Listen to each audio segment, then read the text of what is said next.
I never imagined that a single conversation with my daughter would lead to the complete destruction of my life.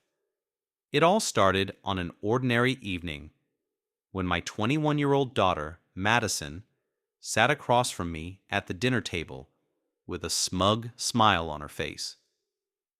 "Mom, you should open your marriage," she said casually, sipping her wine. "You deserve to experience a bigger Johnson than Dad's." I nearly choked on my drink. "Excuse me?" I laughed nervously, thinking she was joking. But she wasn't. "I'm serious, Mom," she insisted. "You're still young, attractive. Why should Dad be the only man you ever experience? It's 2024. Monogamy is outdated. Besides, I already set you up for a date with my boyfriend's father." I should have shut her down right then and there. I should have been disgusted. But instead, a thought crept into my mind. What if she's right? I loved my husband. But after years of marriage, things had grown routine. What if I was missing out on something better? That one night changed everything. I should have said no. I should have walked away from that absurd suggestion. But I didn't. The idea festered in my mind, like a slow poison. And before I knew it, I found myself standing in front of a mirror, fixing my hair, applying makeup I hadn't worn in years. My heart raced, but I told myself it was just a new experience. Something harmless. Something exciting. Madison had set everything up. Her boyfriend's father, a man named Richard, was waiting for me at an upscale hotel. He was older than my husband, well-dressed, and carried himself with a confidence that made me feel like a teenager again. Over drinks, he complimented me, touched my hand softly, and for a moment I felt alive in a way I hadn't in years. One thing led to another, and I let my guard down completely. It was supposed to be a secret, a one-time thing, just a fleeting moment of thrill before returning to my normal life. For the first time in years, I felt truly desired. Richard wasn't just confident. He knew exactly how to make a woman feel special. The way he looked at me at very first moment he hugged me and started kissing. Ethan never did. It was intoxicating. That night I experienced pleasure in a way I never had before. There was no rush, no monotony, no sense of duty. Richard made me feel like a queen, like the most beautiful woman in the world. Every moment was electric, every touch deliberate. By the time the night ended, I was convinced I had made the right decision. Maybe Madison had been right. Maybe I had been missing out. Maybe Ethan was just too simple, too predictable. Maybe this was what I truly needed. But as I drove home, still basking in the afterglow of my reckless decision, I had no idea that everything I had built was about to crumble in the most devastating way possible. My perfect night was nothing more than the calm before the storm. When I returned home that night, still lost in the fog of my reckless decision, I was met with a sight that turned my blood to ice. I pulled up to my street. A strange unease settled in my stomach. At first, I thought I was imagining things. The flashing red and blue lights, the thick column of smoke rising into the night sky. It all felt unreal, like a scene from a movie. But then I saw it. My house, burning. I slammed on the brakes, my heart pounding. Firefighters rushed back and forth, shouting commands, their hoses spewing water into the inferno that had once been my home. My legs felt like they would give out beneath me as I stumbled toward the scene. "No! No! No! No! That's my house!" I screamed, trying to push past the barriers. But a police officer held me back. I turned, frantic, searching for Ethan. Had he been inside? Had something happened to him? "Where's my husband? Where is he?" I demanded, my voice shaking. The officer hesitated, then sighed. "Ma'am, your husband was in a car accident. He's at the hospital." A car accident? My head spun. Everything was falling apart at once. As the flames consumed my home, so did the realization that my reckless decision had set off a chain of destruction I could never undo. And worst of all, I had no idea what Ethan knew. My hands were trembling as I rushed through the sterile white hallways of the hospital. The smell of antiseptic burned my nose, and my heartbeat was a deafening drum in my ears. The moment I reached the front desk, I gasped out my husband's name. "Ethan Carter. Where is he? He was in a car accident." The nurse barely glanced at me before pointing down the hall. "Room 214. But—" I didn't wait to hear the rest. I bolted. When I pushed open the door, my breath caught in my throat. Ethan lay in the hospital bed, his face bruised, a bandage wrapped around his forehead. He looked up at me, and the ice in his stare sent shivers down my spine. I rushed to his side, reaching for his hand. "Ethan! Oh my God, are you okay?" I didn't know what happened. The house." "Don't." He cut me off coldly. He yanked his hand away, his jaw clenched so tightly I thought his teeth might shatter. "Just don't." I swallowed hard, my stomach twisting. Something was off. He wasn't just angry. He was done. "You—" His voice cracked with restrained fury. "You think I don't know? That I didn't find out? About you? About Richard? About how you humiliated me?" My blood ran cold. He knew. I opened my mouth, desperate to explain, but Ethan continued, his tone cutting through me like a blade. "You had your fun, didn't you, Jessica? While I was at work, while I was building a life for us, you were out there looking for something better. And you know what? I gave it to you." I blinked in confusion. "What are you talking about?" Ethan let out a hollow chuckle.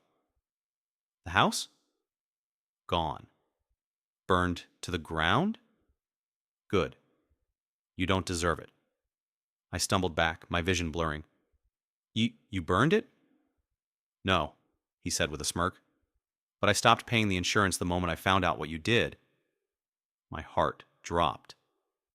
"I wanted you to lose everything, the way I lost everything when I found out about you," he whispered. I shook my head in disbelief, panic clawing at my chest. But we can fix this. Ethan, I made a mistake. But we can move past this, please." Ethan's expression darkened.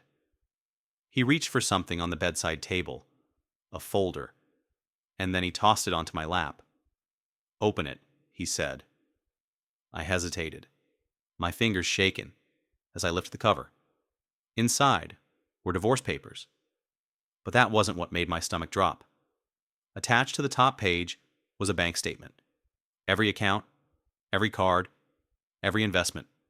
Emptied. I gasped. What is this?" Ethan leaned back against his pillows, his eyes filled with quiet satisfaction. "I cut you off, Jess. No house, no money, no car, no husband, and no way out." I couldn't breathe. My world was collapsing. And for the first time since this nightmare started, I realized just how big of a mistake I had made. The weight of the divorce papers in my hands felt like it was suffocating me. The reality was too cruel to accept. Ethan had cut me off completely. No money, no home, no way back. I was now completely alone, facing the consequences of my own reckless choices. My mind raced, but all I could think about was one thing: how to fix this. I glanced at Ethan, who was watching me with that same cold, detached look in his eyes. My heart twisted as I realized there was no love left there. The man I had once shared everything with now barely even recognized me.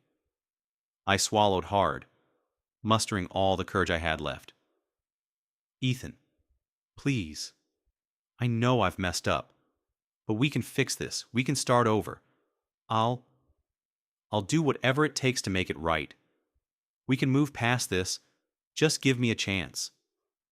But his eyes, those eyes that had once been full of warmth, were now stone cold. "No," he said simply. "I gave you everything. You wanted more, and now you have nothing." I felt a sharp pain in my chest, but I couldn't stop now. I had to try.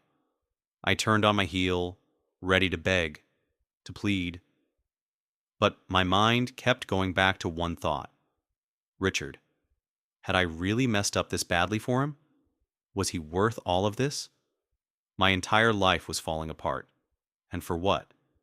For a night of fleeting pleasure that had ultimately shattered everything. I had to make it right. I had to get back on my feet. I would go to Richard.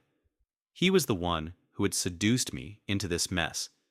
And maybe, just maybe, he could help me. I went to Richard's house that same evening, determined to put things back together, even though deep down I knew it was hopeless. I rang the doorbell, my palms sweating with anticipation. When he opened the door, his face broke into a smile. "Jessica," he said with an almost smug warmth, "I've been waiting for you." But as he stepped aside to let me in, something felt off. The lights in the living room were dim, casting an eerie shadow over the furniture. And there was no one else around. No sounds of life, no movement. Just us. "Richard, we need to talk," I said, my voice shaky but resolute. "Ethan knows. He's cut me off. He's taken everything away. I don't know what to do anymore. Can you help me?" Richard's smile faltered just for a moment before it returned. But this time, it didn't reach his eyes. "I've been waiting for you, Jessica. But I think you need to understand something. You've made your choices, and now you have to live with them." His eyes hardened, and he took a step back. "I'm not going to save you, Jessica. I'm not your knight in shining armor. You think you can just walk back into my life and everything will be okay? You've burned too many bridges." Ethan was right. My heart sank, and I felt the weight of his words hit me like a punch to the gut. Richard wasn't going to help me. He had no interest in picking up the pieces of my shattered life. And in that moment, I realized I was truly alone. My life continued to spiral downward. Ethan had not only taken everything from me, but Richard had also shown me his true colors. The man I had trusted, the one I had believed could fix everything, had abandoned me too. The weeks that followed were nothing short of humiliating. I tried to salvage whatever dignity I had left, but nothing worked. Ethan's actions were too effective, his anger too deep. The divorce was final, and all of my assets had been stripped away. And then, as if things weren't already bad enough, I started hearing rumors. Whispers in the office, in the streets. People had caught wind of my affair with Richard, and it seemed the entire town knew about my betrayal. The shame was unbearable. I had lost not only my husband and my home, but also my reputation. I realized too late that Ethan had taken the only thing that really mattered, my chance at redemption. It was over. The house was gone, my family was broken, and I had no one left to turn to. I spent my days wandering through the wreckage of my life, desperately trying to find a way to fix the unfixable. But deep down, I knew it was too late. The damage had been done. My daughter, who had once supported me, had distanced herself. Ethan, the man who had once loved me, had walked away for good. In the end, all I had left was the painful reality of my own choices. I had ruined everything. And now, there was no way back. Infidelity and deceit are destructive forces that not only ruin relationships, but can also tear apart lives. Once trust is broken, it's often irreparable. No one is immune to the consequences of their actions, and it's important to think before making life-altering decisions. Jessica's story is a stark reminder that sometimes the price of betrayal is far higher than we ever imagine.